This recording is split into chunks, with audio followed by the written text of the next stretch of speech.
بابا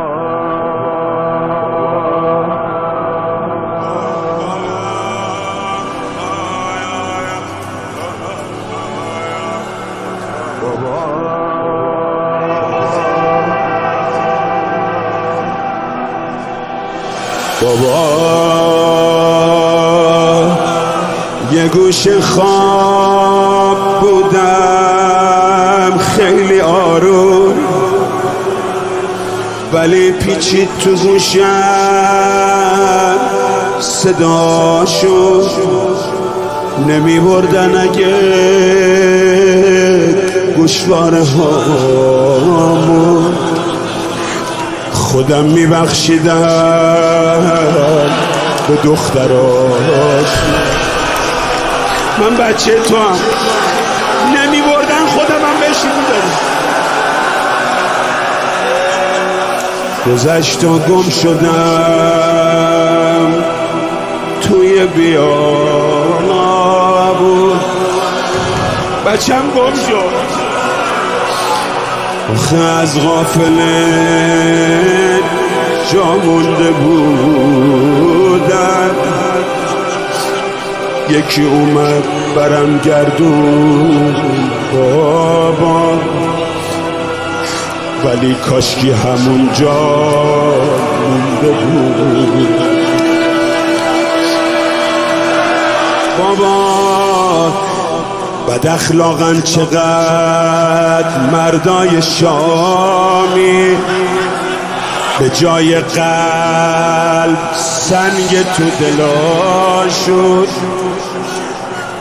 با این دستای سنگینی که دارن دلم میسوزه واسه بچه هاش. یه جوری زد چشام تار هنوزم، یه جوری زد ای ای ای قدم از در خمون، جای دستش یکم بهتر شد اما جای انگشترش رو صورتم.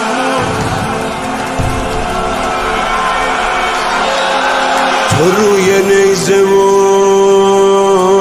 من روی ناقه، تو چشمات باز و من دستام بسته. چقدر شکل همین بابا نگاه کن، منم مثل تو دندونم. به ما آسمون میگفت شمع شمع سون منی، یاد عموم بخیر که تو مثل عمو جون منی.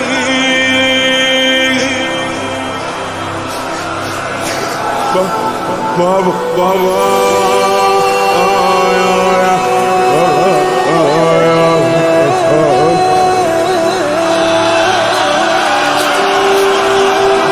میگم به داد بچه برس به حق و حق افتاد.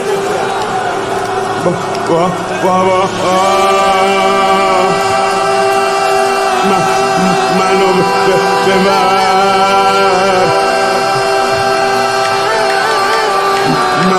من جا میمونم عممو میزنم.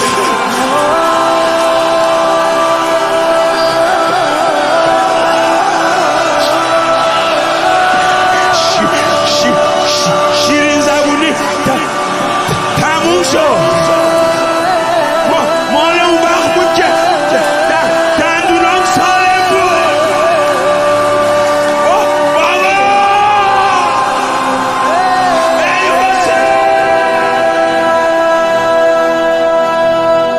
Abaroz.info